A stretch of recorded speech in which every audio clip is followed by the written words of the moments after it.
Arnold Clavio nanganib ang buhay matapos ma-stroke. Feeling okay does not mean you're okay.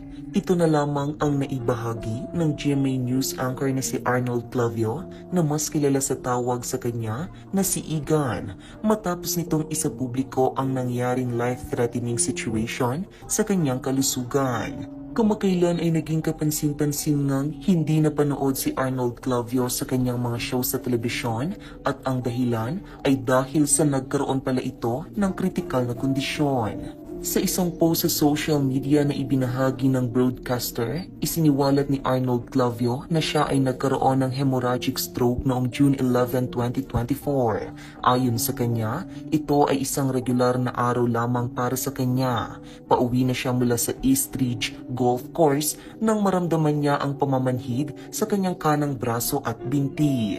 Naramdaman ng news anchor ang pamamanhid sa kanang bahagi ng kanyang katawan habang nagbibiyahe.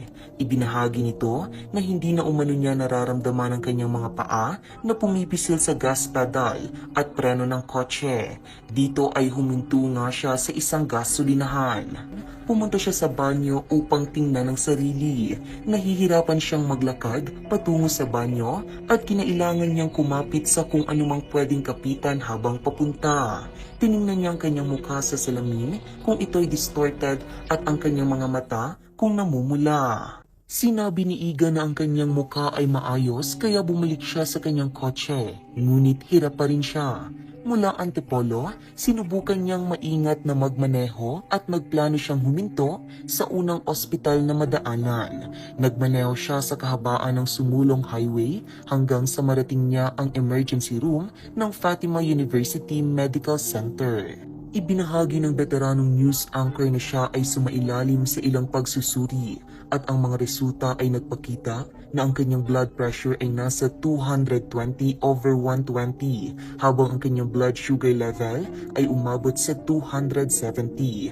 Pinayuhan siyang sumailalim sa CT scan. Ayon kay Arnold Clavio, ang resulta ng CT scan ay nagpakita ng kaunting pagdurugo sa kaliwang bahagi ng kanyang utak at siya ay nagkaroon ng hemorrhagic stroke. Siya ay inilipat sa St. Luke's Medical Center at agad siyang ginamot ng kanilang brain attack team. Narito ang ilang bahagi ng kanyang post sa Instagram. Inirekomenda na isailalim ako sa CT scan. Doon nakita na may slight bleeding ako sa kaliwang bahagi ng aking utak at sa oras na yon ako ay nagkaroon ng hemorrhagic stroke. Inilipat ako sa St. Luke's Hospital para maobserbahan pa.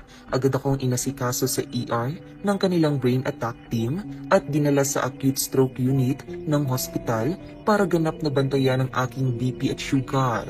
Aral, feeling okay does not mean you're okay. Feeling good does not mean we're good.